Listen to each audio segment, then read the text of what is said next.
You have come to Advocating for Your Child. This is a workshop to help you know how to advocate for the most important person in your life, that being your child. I would say that you can hold your questions to the end. I've got a few things I want to go through, and hopefully I'll answer most of your questions. But if not, we will have a chance at the end for questions. I wanted to hand out a sheet for networking. It's very important to network with other people who have a child with narcolepsy. That's the one thing you can know about me, is that I do have a child with narcolepsy. I have a degree in biology. I have done research in immunology. I've been a teacher. I've been an advocate for underprivileged children and for children with special needs. In addition, I have run my own business. I also have a sister who is disabled who I advocate for. So I have come at this from a variety of different ways. And I have a husband who's a physician, so we have that medical aspect as well. So I'll be trying to touch on a lot of those as we go through this. First off, you're going to want to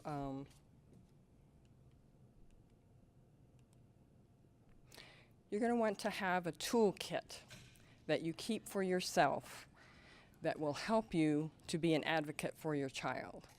Some of these are things that you're already going to have, but you're going to want to keep them with you. That's going to be you're committed. I know you're committed to your children, but you're going to want flexibility, resiliency. You've got to keep a positive attitude. You need enormous amounts of patience. And you're going to have to gather information, and you're going to have to organize it. So I've handed out some folders that I've put together for you. Thank you so much. No problem at all.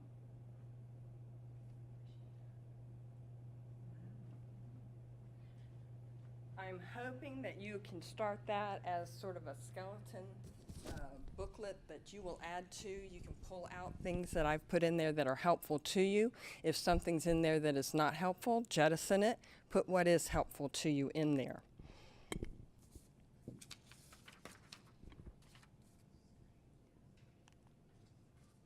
How to educate yourself. You're going to find within that folder a resource sheet. It's going to list a lot of different websites and places to get information. You can add to that at any point when you find additional things that come up, but that is going to be a good resource for you to get started. You're going to seek out people who have more experience, and I can tell that you've already done that because you're at this conference. You're already seeking out more information. I'm going to tell you that hard facts are important, especially with professionals, with the doctors, with teachers. You're going to want hard facts to go to them with. That's what they understand. That's the world they live in. But when you come up with emotional allies, that teacher that really connects with your child, or that friend, or that coach, then that's when emotional appeals and anecdotes can be very helpful. They can truly make the person understand what your child is going through. So try and keep that division in mind. Emotional appeals don't work as well with the professional people, but with your allies, those people who can come in and work for you, they do work well. Getting yourself organized. I've passed out a notebook, and I strongly recommend that you all start a notebook, a computer file, however you find it best to keep your information handy, but you're going to need it. You're going to want to keep copies of the diagnosis from your doctor, have him write it out on a sheet. You're going to need multiple copies of that at some point. You're going to need your medication list for your child. Put it on your computer, have it ready and available so you can run off a copy anytime you need it, or when another doctor needs to know what someone else has put your child on.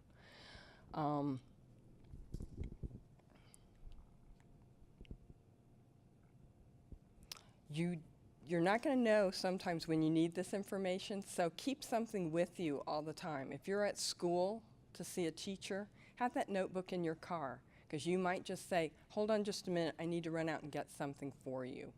And you're going to have inside of that notebook some extra information that you can hand out at a moment's notice to anyone who looks interested in what your child has.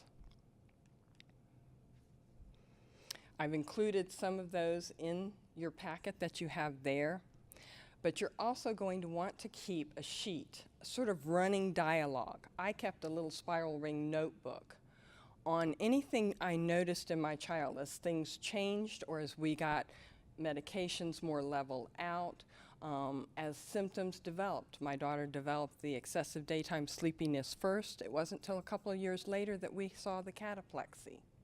So I kept a timeline of those events, and that helps with the doctors you're going to see. It helps with knowing when medications are working or have stopped working. Doses need to be adjusted. Maybe your child has suddenly grown a foot and their dosage needs to be changed, and you'll recognize that by keeping this log. It also just helps to keep your memory fresh because, believe it or not, as strong as those memories can be right now, they do fade with time. And 10 years out from now, if you have a young child, it's going to fade away. You're going to be in the moment. So you'll be able to go back to that notebook and refresh yourself if you need to.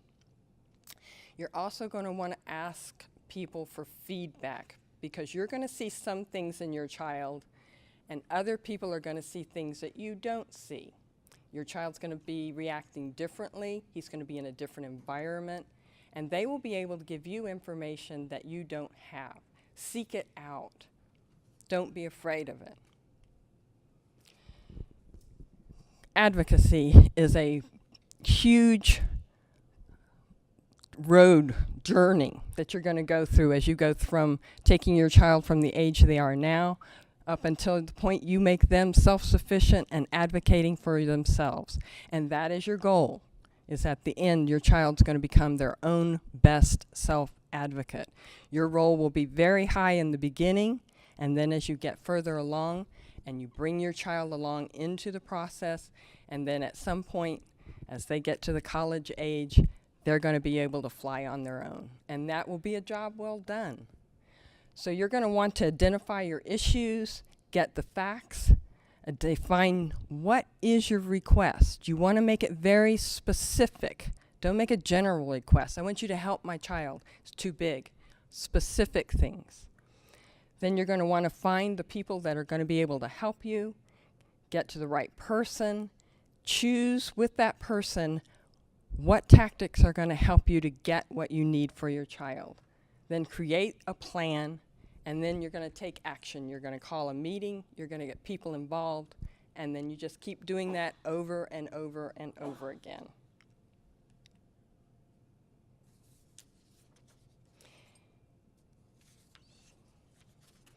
I'm going to hand out now, or you will have, no, actually you have in your folders, how to be a good advocate for your child. And I found it after I had been an advocate for a long time, and it has some excellent suggestions in it. Read through it. Find what works for your personality and your child and family situation. Highlight those parts and use them. You'll also see that there is a telephone log sheet. And while this may seem very formal, I will tell you that when you make phone calls, or you email a person, or you may make a phone call and then need to follow up with an email, you're going to want to know who you're speaking with, the correct spelling of their name, their title, their correct phone number, their correct email, and how they are involved in the organizational group that you're working with them for. If it's an insurance company, you're going to want to know that person that you spoke to about that pre-authorization, because you want to try and get back to that same person. So keep copies of this handy and pull it out when you need it and make those and put it in your notebook. Always know your rights. I've included some additional papers at the back of there that detail some of the rights, particularly with your education goals. Keep those handy. Read through them. Know what you can ask for. And then you want to work on problem solving. And always remember, if you don't get it the first time, you can come back at it again. You can make a different appeal. You can change your approach. You can change the person you go to. Don't give up hope. You can always try it again. Keep accurate notes when you go in to meet with someone. Have a notebook. Take notes. You'll be surprised how much that will put them on their toes as far as what they're going to say to you, how they're going to respond, if they know that you are keeping notes and you're going to be able to come back and say, but you said this, in quotes. Not just, I thought you said, but you can say, you said this. So take notes.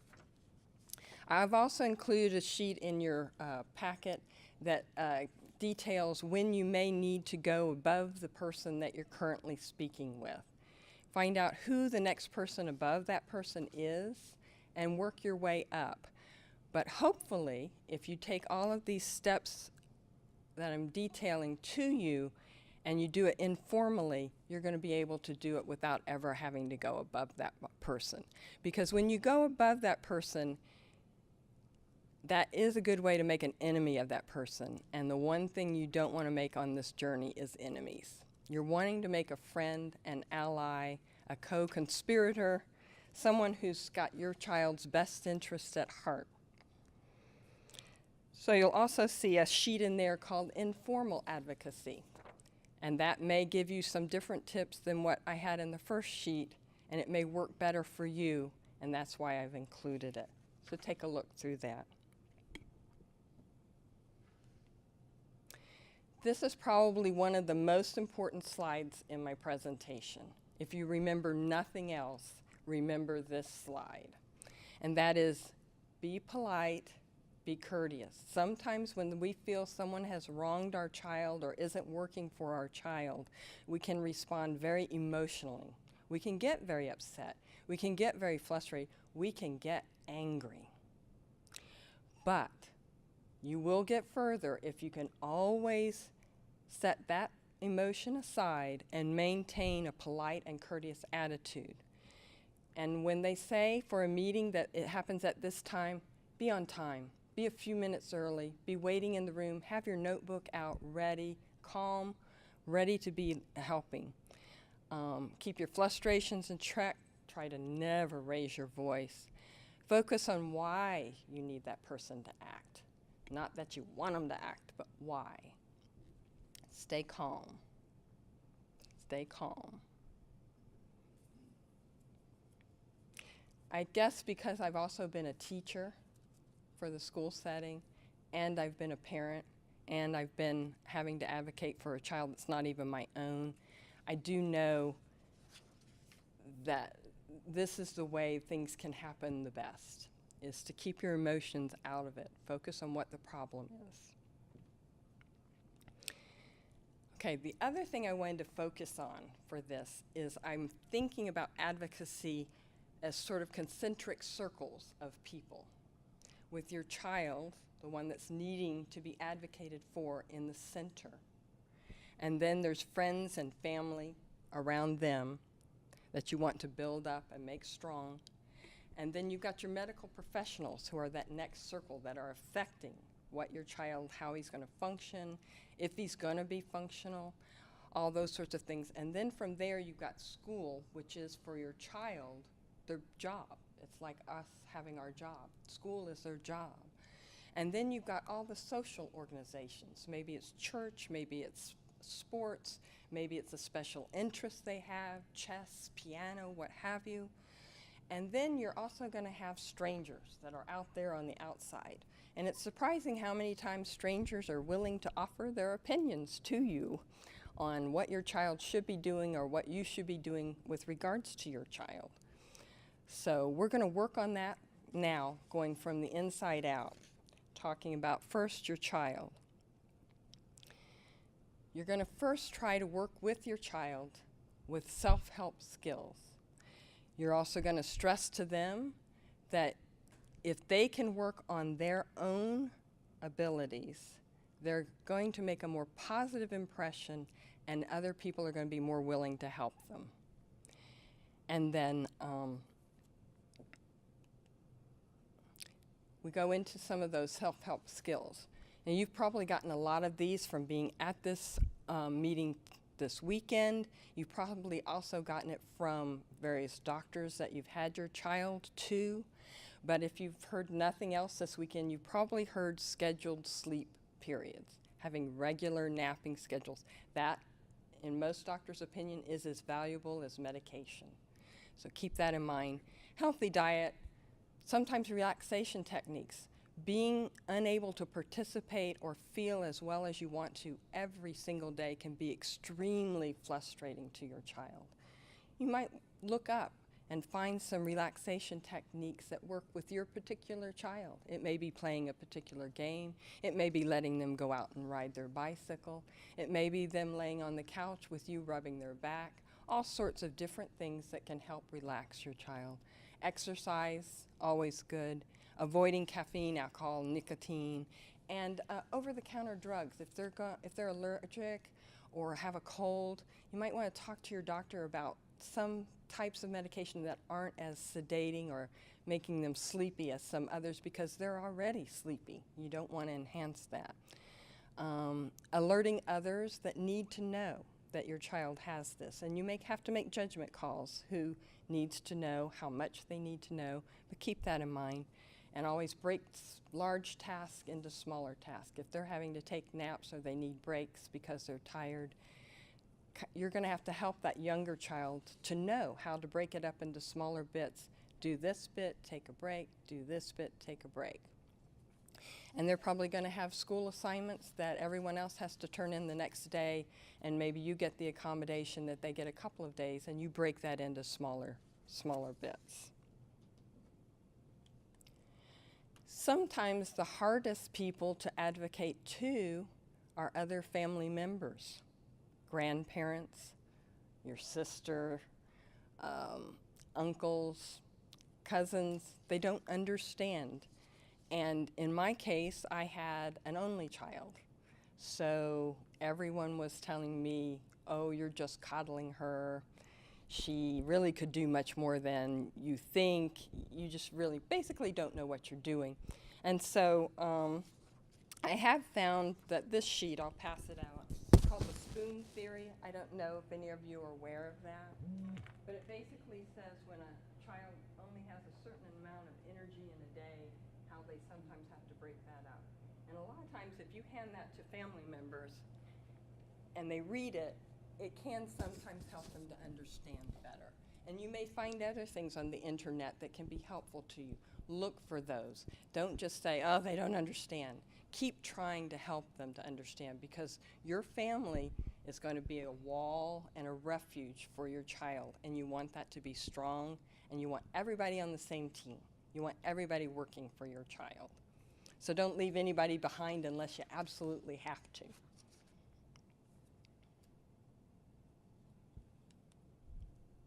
Okay, moving out further in those concentric circles. Now we're on the medical circle.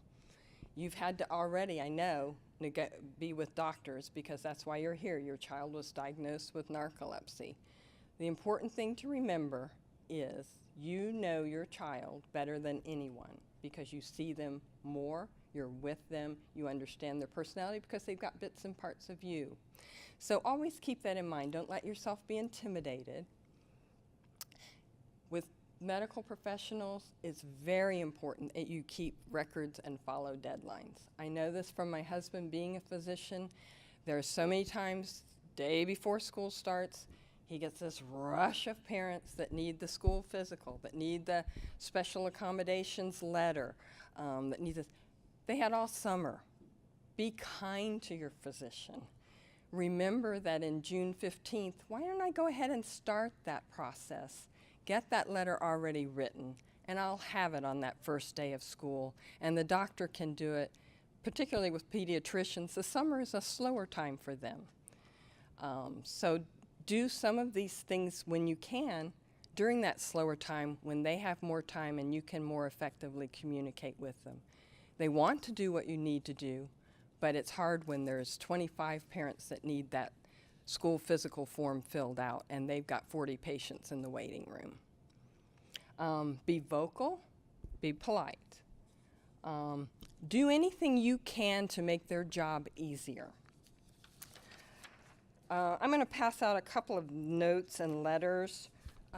When you have to fill out things maybe for a camp your child is going to go to, and they need a letter from the doctor stating what their disabilities are and so forth, kind of write out a little note to the doctor and say, my child's going to camp. He has trouble doing this, and this, and I'm worried that if his bunkmates see him taking this medication or what have you, we may have problems. That is so helpful to the doctor because they need to know what you're worried about in order to write that letter. So while you can't write the letter for them, you can definitely tell them the things that you're worried about and concerned about and would like to have relayed to that. So don't just call up and say, could you write a letter to give them some idea of what you're needing. Because what they'll usually get is a blank form and they're sitting there going, and they've got short amount of time to do this. It'll be most effective if you can help them know what you need.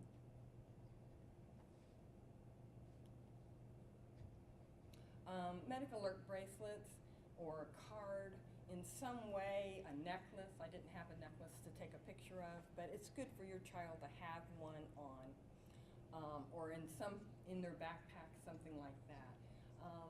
This particular one that you may have gotten from Narcolepsy Network when you joined has a QR code on it, and that QR code, if it's scanned by like a medical professional, will take them right to a site that offers a list of the drugs and how they act, because not every doctor is familiar with something like Xyrem or some of the other medications that the children take, particularly in the dosage that some of our children take them. Some of the dosages will sound high if you're not familiar with narcolepsy. And it will also take you to 2 papers, one of which is an overview by a group of 10 doctors on what some of the common treatment regimens are for children with narcolepsy. So if your child has cataplexy that isn't quite controlled yet, they fall down on the playground because they've been laughing and joking with their friends, the school may call some medical professional. It's something that if it's on their left arm and it says medical alert, they will scan it, especially if they get to the emergency room. You know, we checked with a number of emergency physicians and said, if you saw a child come in with this on, what would you do? They said, we'd scan it. That's a bracelet? Pardon? Is that a bracelet or? It's a bracelet, yes. Oh. It's one of those plastic, Oh. you know, like this, but it had to be a little bigger, which has been a problem because not many of them want to wear it because it's bigger, but it had to be so big in order to get the QR code on it. But the same QR code's on the little card, you know, that sort of thing. So it's also a way, I've had parents use them with school administrators and say, just scan this, and you'll see that what I'm talking about is really true. And it's surprising, like I said, with professionals, if you give them hard facts information that they can read over from other professionals, it's like peer-to-peer then. So use it if it's helpful to you, but do have some sort of alert system on your child.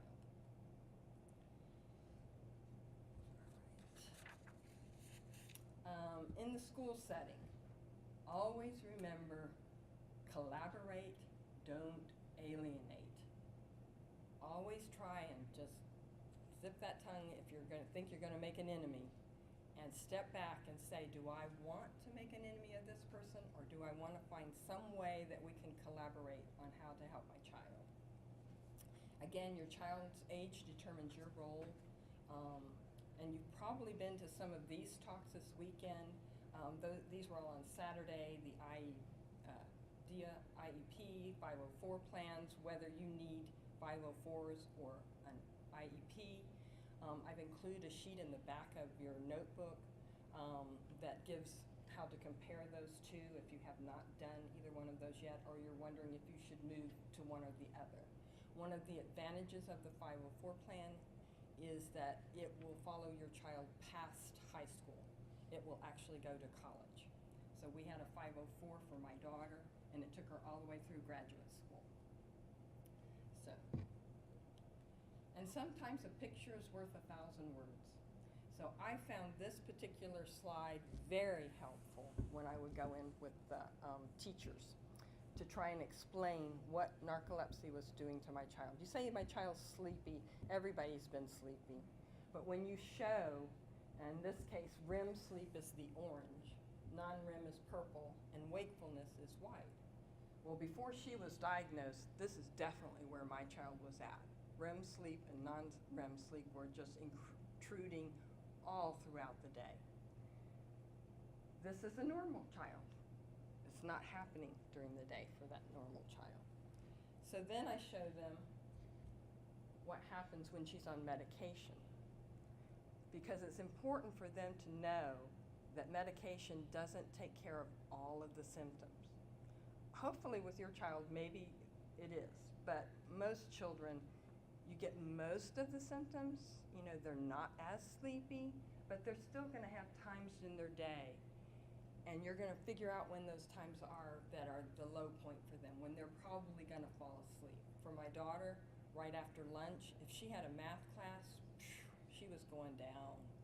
So we would work with a schedule to not have math right after lunch. So you can use this, if you kind of come up with something like this for your child, to help teachers. And if you're trying to show them that what you're trying to do is help them, you're not asking them so much to help you, you're trying to help them to be more effective, that usually works really well too. Also, it's good, there's the sheet, 10 things educators should know about students with narcolepsy. That should be in your folder as well. And it was written from the perspective of a student who had narcolepsy and had to deal with his teachers. And these were some of the things he wanted them to know. I'm not lazy, I do want to learn, I just have this disease that is making it more difficult for me. But if you can work with me and I can work with you, I still think we can have a successful educational outcome. So possible accommodations. If you went to the accommodation talk, I'm just repeating here. But in case you didn't, you can see some of the things there that you can get for your child. And I'll just show you, my daughter said it was all right for me to pass along the very first 504 plan that we developed for her. I was actually lucky. Hers came on so hard and so strong that the teachers were all aware that she had a major sleep problem, that this was not just a drowsy child that may have stayed up too late at night playing video games or something like that. She was clearly very upset. Sorry. And then she also would write letters before school started, again, taking the proactive approach rather than the reactive approach. Start before the school year starts. Have your child sit down, write a letter to the teachers. Tell them, I have this, but I want to be successful in your class. I want us to be able to work together. I don't want you to think that I'm uninterested in your class or that I'm slacking off. I want you to know ahead of time that I have this problem going on and I'm working through it, and I want your help and your feedback to help me be successful in your class.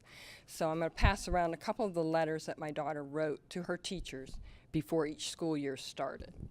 My daughter was diagnosed when she was 13. She was probably symptomatic since 9, but she was diagnosed when she was 13.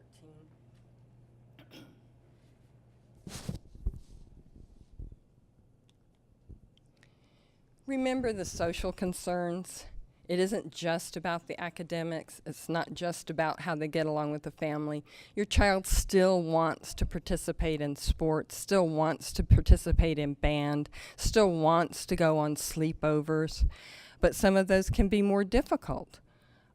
So you need to try and negotiate with your child how you're going to do that. In my case, when she was on the Xyrem, I didn't really feel comfortable letting her go over to another child's house to sleep. So I had lots of sleepovers at my house, and that worked out okay. I could keep an eye on things and know that that medication was not going to end up being experimented with or anything like that.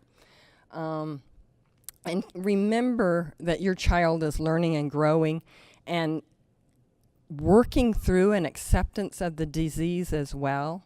I know with my daughter being 13, trying to wrap her head around having a chronic, lifelong condition, it didn't happen instantaneously, so you have to give them some space. And you are at the same time going through that same process, and there's a little bit of grieving that takes place. So you have to both give each other some time. I feel for the ones that have really young children, but it's also very hard when you have a teenager because they're already kind of rebelling. Anyway, and you're trying to figure out how much of it is due to getting used to the disease and the things that you're having to do for that and just normal teenagedom.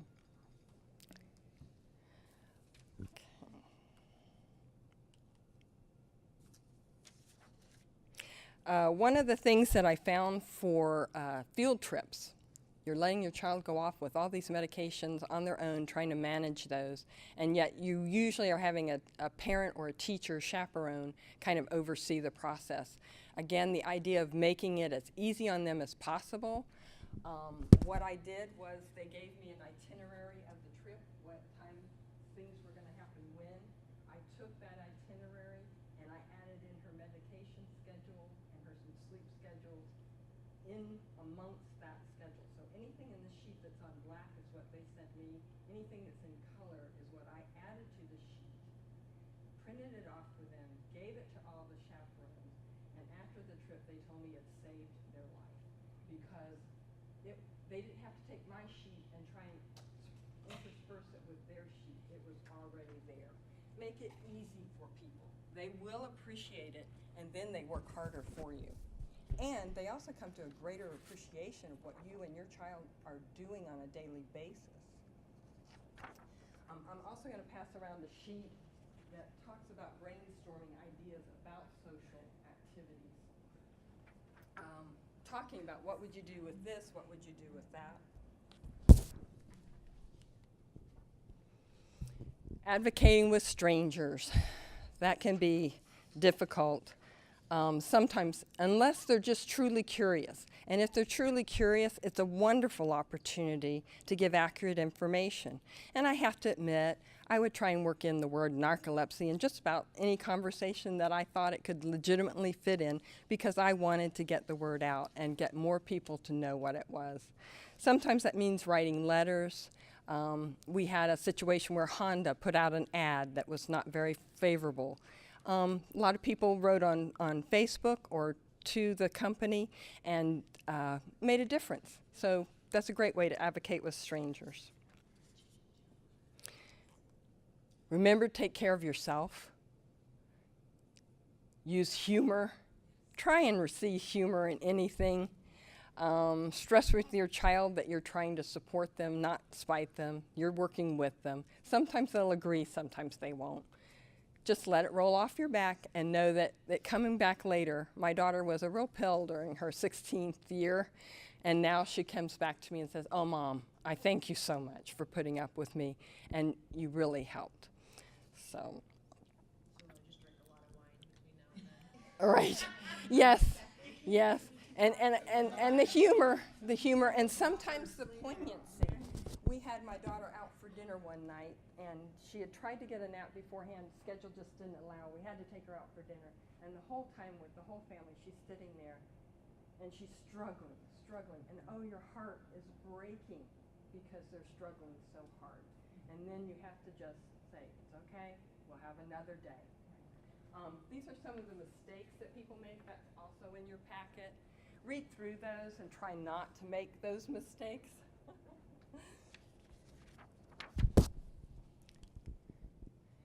And again, that whole idea of if you do your job well, your child is going to learn to become an advocate for themselves. And this will happen slowly as time goes on, that by the time you let them leave college and be on their own, they're going to be a solid, effective advocate. They've seen you model good ways of doing that, and they'll go on for the rest of their life taking care of themselves.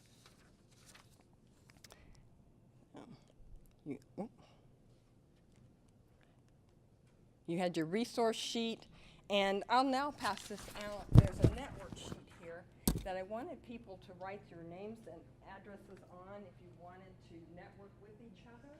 Is a great way. When I came to these conferences, it was the people that I met here that actually gave us information on how to get my daughter into college and have that all go well, and helpful hints. You know, someone said, make sure you let campus security know that your child is on Xyrem, because when they do that first fire drill, they may get her out. She may need help to be gotten out. But then, I thought of that part, but then they said, make sure there's someone to bring her back in, because their child actually ended up going and sitting under a bush because he was tired. He laid down, fell asleep. He was still there in the morning. So you don't want that happening. But I wouldn't have thought of that without networking with another parent. So comments, discussion. Those of you who didn't get a folder, I'll hand those out now.